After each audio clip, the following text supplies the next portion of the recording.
Good evening, friends. Good evening. Hope you're all doing well today. Really excited to welcome a new sponsor to the channel, Rate Family. Death in the family can be hard, but unfortunately, we all have to deal with it sooner or later. And all of us leave behind final expenses like funeral costs, medical bills, other debts. In fact, the average funeral alone is between $8,000 and $9,000, some a lot more. Having no insurance when you die can leave your loved ones with a huge bill to deal with, and no one wants that. Take control of your family's destiny today. Have the satisfaction they'll be financially taken care of. Visit ratefamily.com and get a free quote. No waiting periods, 100% benefits. Even if you guys have been turned down before, they guarantee coverage for everybody, no matter the situation. Yes, it's true. They guarantee that coverage for everyone, no matter the situation. Some members pay as low as $36 a month due to income. So visit ratefamily.com or call 1-855-919-RATE, and you will be glad that you did. Hello, everyone. Hello. Thanks, Rate Family. So listen, I have a lot to talk about this evening. I'm going to bring in our D-Live, Periscope, and Facebook family.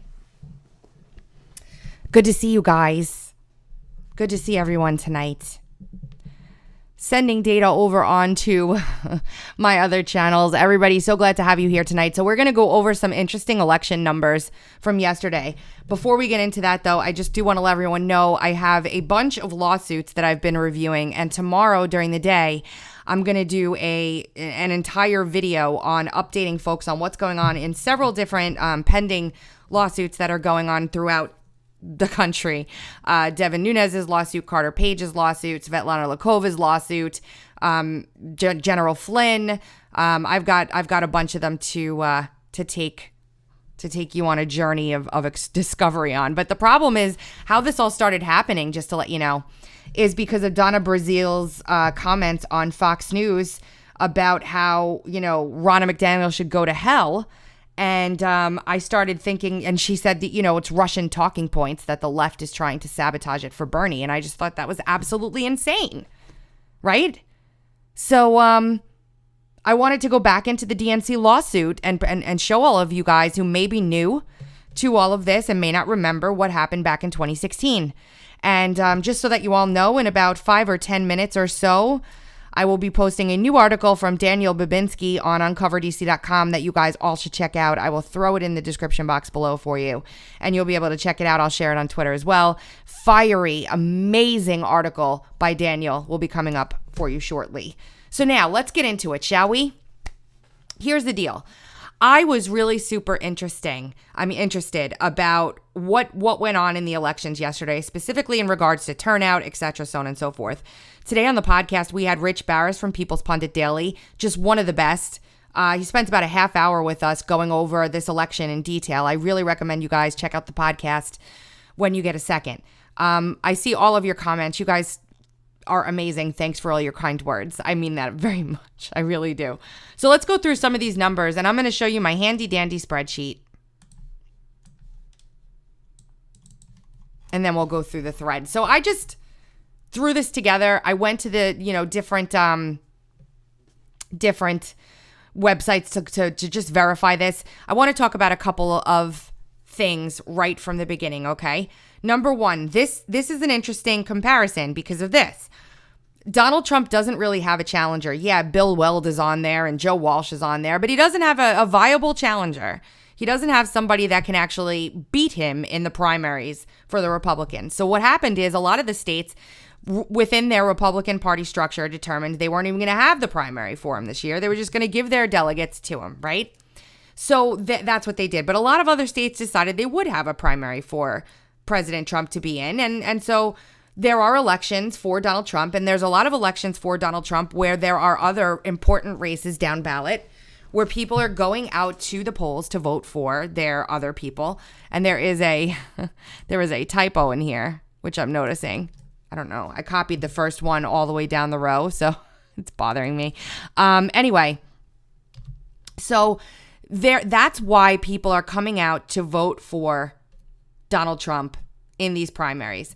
Now, there's no real reason there's nothing motivating these folks to pull the lever for President Trump, really. And you've probably seen throughout the, internet, people sharing information about the comparisons between President Trump and Barack Obama and George Bush in their incumbencies and the ridiculous difference between those numbers. So as somebody who has literally zero experience in analyzing polls and all that, I figure, what difference is this taking these flat numbers and putting them up next to each other than anything else in the world?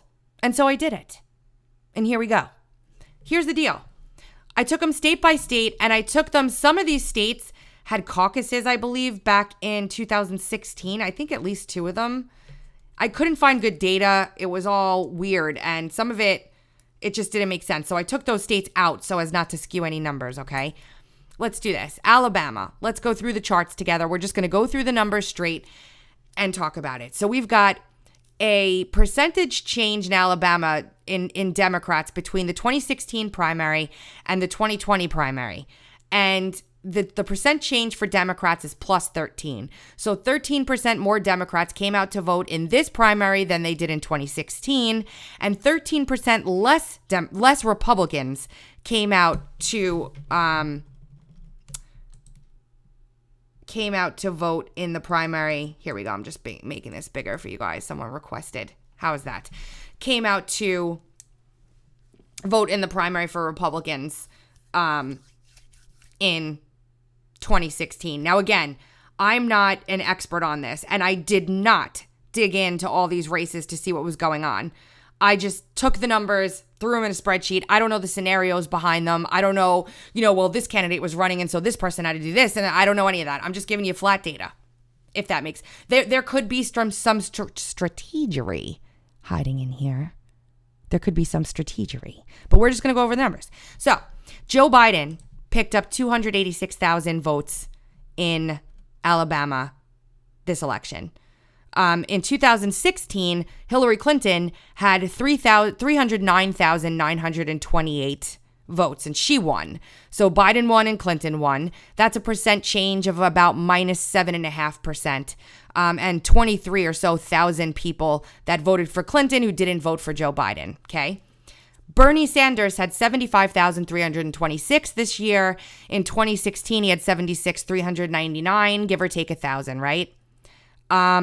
Bloomberg and Warren are in here too. I put the top 4. Donald Trump in 2016, when the field was very crowded, got 371,735 votes. This time around, he got 708,883 votes. If you do the math here, you will see that total Democrat votes are 452,763, and President Trump voted, or the votes for President Trump surpassed the entire Democrat field in Alabama.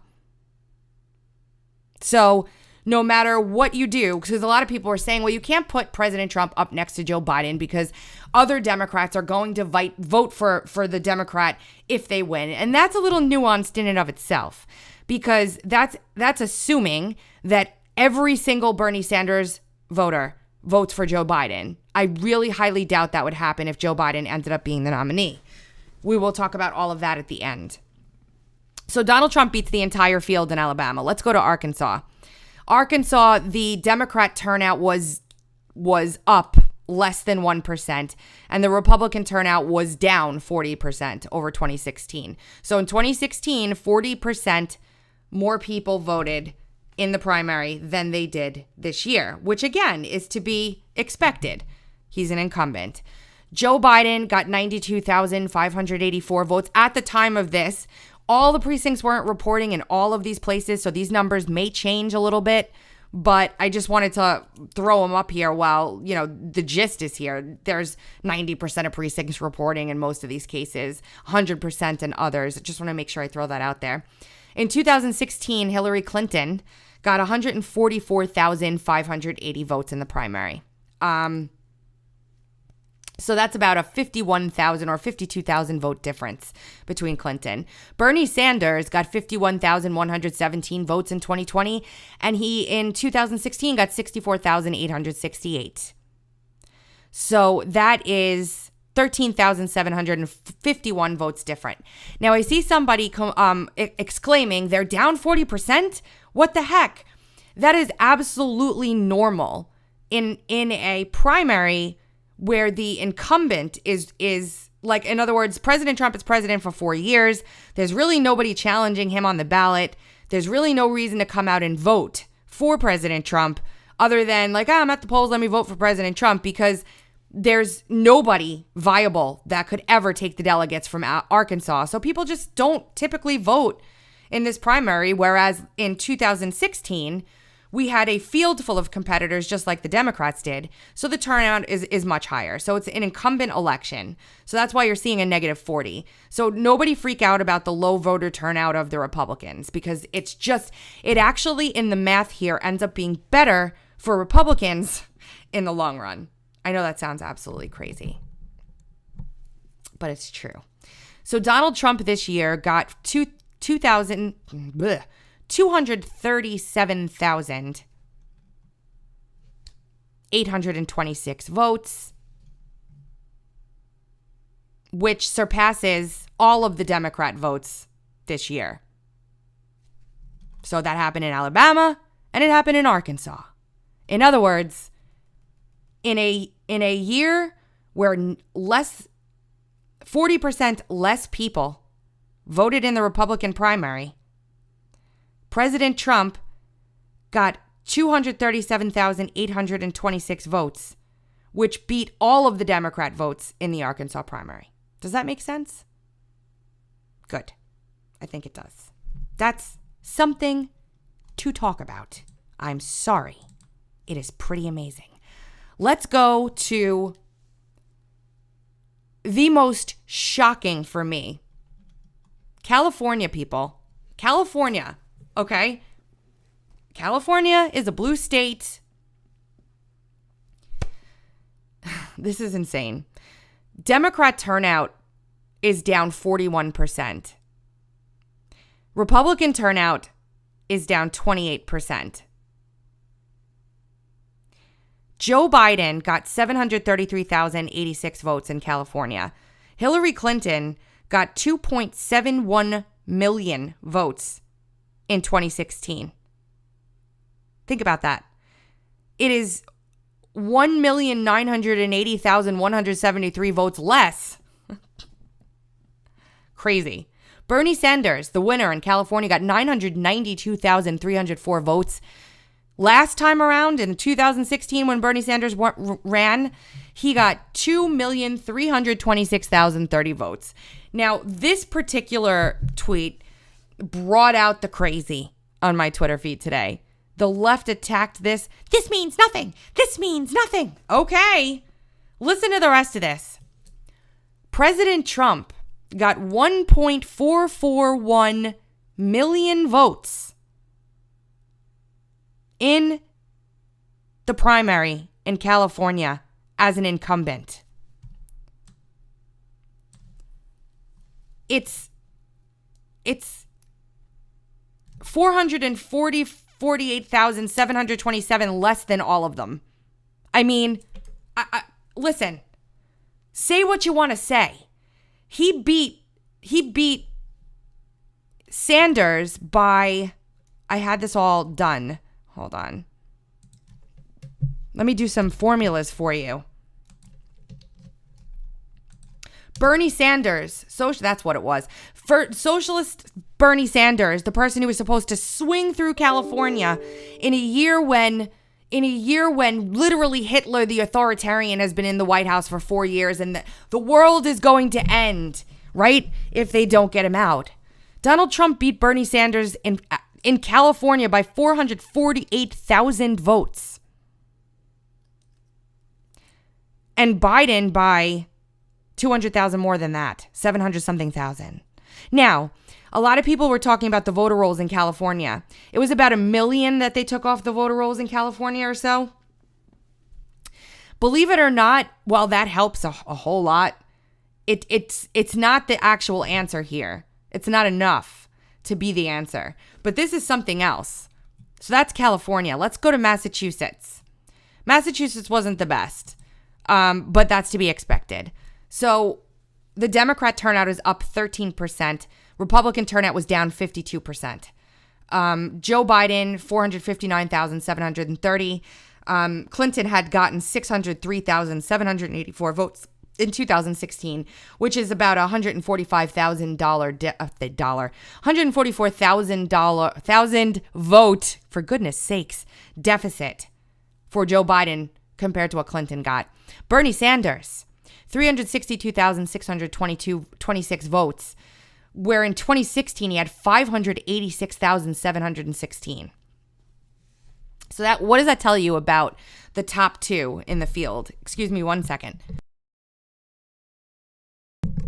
Donald Trump got less votes than he did in 2016. This time around, he got 231,634 votes as compared to 311,000 last time. But again, the turnout was down by half. Okay? So there's that. North Carolina, North Kakalaka, as my relatives call it. Total Democrat votes in 2020, 1.3 million, 1.322 million, up 17%. Republican votes are at 798,773, down 29% from 2016. Biden got 568,581 votes. Sanders, 318,872 votes. They're both down from what happened in 2016. Bloomberg and Warren really splitting up the field in North Carolina.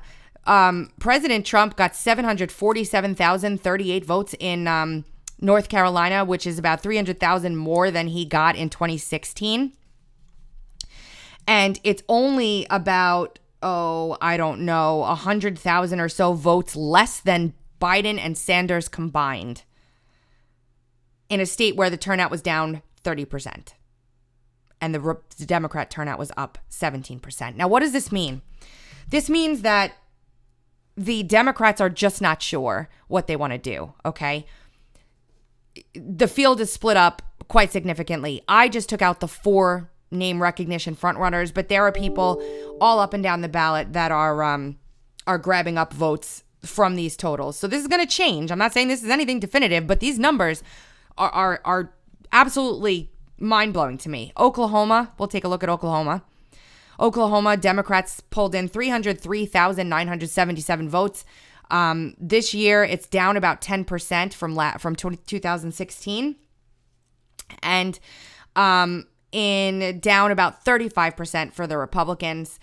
Joe Biden, 117,552, and Bernie Sanders, 77,302, versus when he ran in the 2016 primary and won the state, 174,054.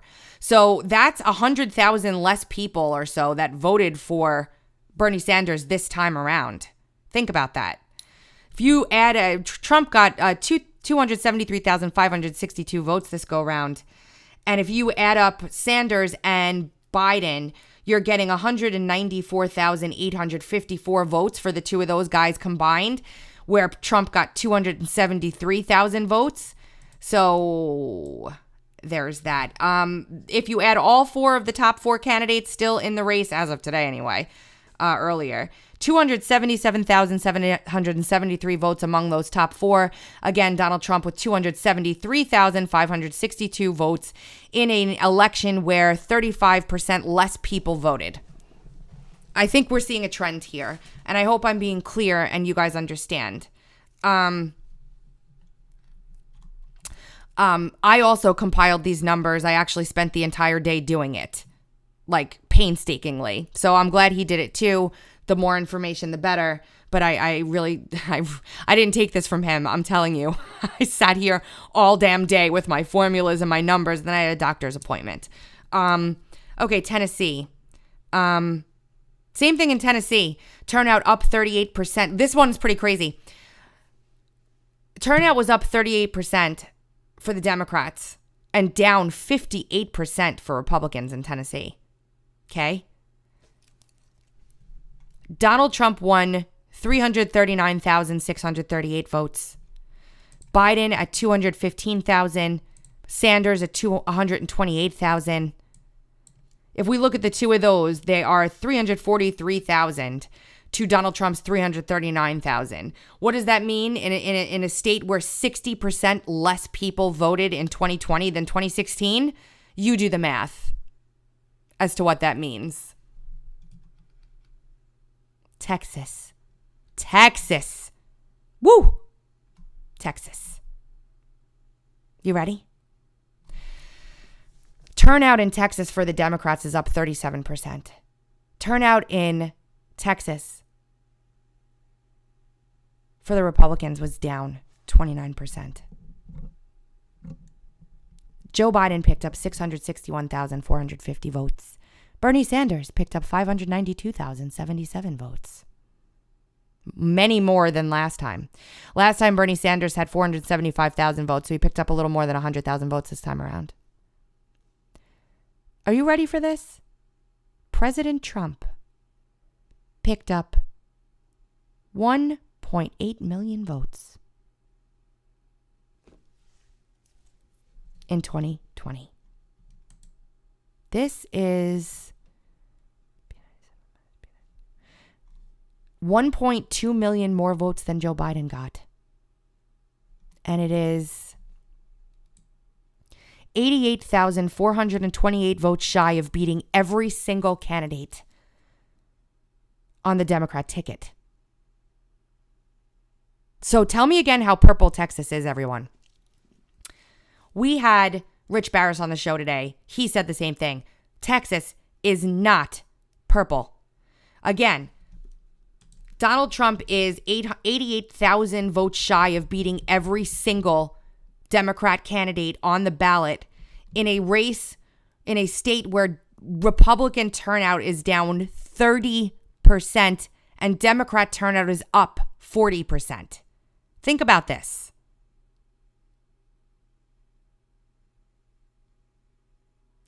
This year, the Democrats had 1.9 million votes, and in 2016, they had 1.4. It's just stunning. It just is. I'm sorry, but I'm not sorry. Utah. We've got just a few more. Utah. This is interesting. The Democrats were up about 91% in their turnout in Utah. The Republicans were up 74% in their turnout. This is interesting. So Biden got 30,000 votes. Clinton had gotten 15,000 votes. Bernie Sanders took Utah with 60,000 votes. Last time around, he got 61,000. He was, about 1,000 votes shy. And the rest of them come in. Donald Trump, in 2016, Donald Trump got 24,864 votes of the 177,000 that were cast. This time around, he got 273,261 votes, which is an 1,000% increase over 2016. Again, it was a little different. But Donald Trump this time around in Utah beat the field of Democrat candidates. That means literally every single one by 125,288 votes. I suspect that's people pissed off about Mitt Romney. It's just my thought. That's insane.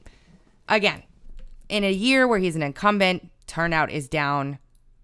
Turnout's up in this election, but it's still not as up as much as on the left.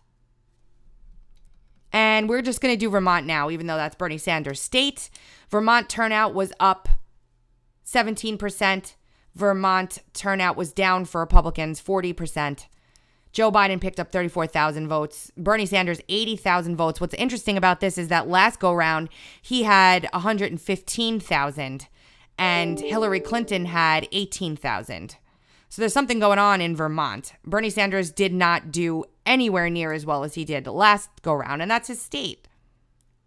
Yes, somebody's asking, isn't there always less turnout for an incumbent in primaries versus the national? Absolutely. Yes. Which is why this is all the more stunning, in my opinion. And I talked about that at the beginning. Some people might have come in late. Like, the incumbent does not get good turnout typically in these primary elections because there's no reason. There's no reason. So Donald Trump pulled in about 34,000 votes in this primary in Vermont. He beat he didn't beat Joe Biden. He didn't beat Bernie Sanders. He beat Bloomberg and Warren, but it doesn't really matter. So he basically lost Vermont. Somebody's saying Bernie dropped out. What is afoot here? Hold on. I can't believe that. No. That didn't happen. That didn't happen. I cannot see Bernie Sanders dropping out after getting California. I think that's not true. Anyway. So, I just wanted to go over my crafty little spreadsheet with you guys and just show you what's going on out there. Now, does this mean, but I just want you guys to understand, this does not mean that we have this in the bag and we sit home. You know, you, like Rich said today on the podcast, you always operate as though you're 10 points down, right? But this is pretty amazing. I mean, people are enthusiastic for President Trump. And if the Democrats prop up Joe Biden, which I don't understand something. I just want to go through this with everyone real quick before I hop off here. They're trying to, you know, everybody knows the Democrat Party is socialist. They just don't want to let anyone know they're socialists. So they're trying to tell everyone that Joe Biden is some moderate candidate and that's why you should vote for him. And that's what Amy Klobuchar is saying. And the, you know, rejected endorsement from James Comey, all of that stuff. They're all the deep state players coming out and you know, endorsing Biden as though the people are sheep and are just going to go along with it. Here's the deal. Why on earth does Biden think it's a good idea to bring in a firearms czar in Beto if he's appealing to moderates? Like in North Carolina, that's just not going to work. It's just not. You know, there's a lot of places that's just not going to work. So I just don't, this is just the most ridiculous. I don't even know what's happening anymore. So Frank on the podcast today, Frank says he thinks that they're setting it up to be a brokered convention where they're just going to throw a Michelle Obama in and call it a day. I don't know. I don't know. That's just crazy to me. Crazy. But that was Super Tuesday. If you guys enjoyed this, I will do this for every primary election where Trump is on a ballot. And keep it going. And that's basically it for that. Tomorrow, again, keep your eyes peeled for the lawsuit breakdown. Always go to uncoverdc.com for new content. We've got a bunch of articles coming out. I've got one from Brian Cates. I've got one from Celia Farber. I'm going to probably have a piece up as well. And, you know, thanks everybody for your support. If you want to support me, you can go to patreon.com/TracyBeans. And you can go to paypal.me/TracyBeans. And I would really appreciate if anybody could, if anybody decides that they'd like to voluntarily support me, because we're up against a juggernaut in the legacy media that has billions of dollars to try and shut us up. And there's just a great way to keep us going. And that's it. And I love you guys. And I'll talk to you soon. Very soon. Later, as Frank would say.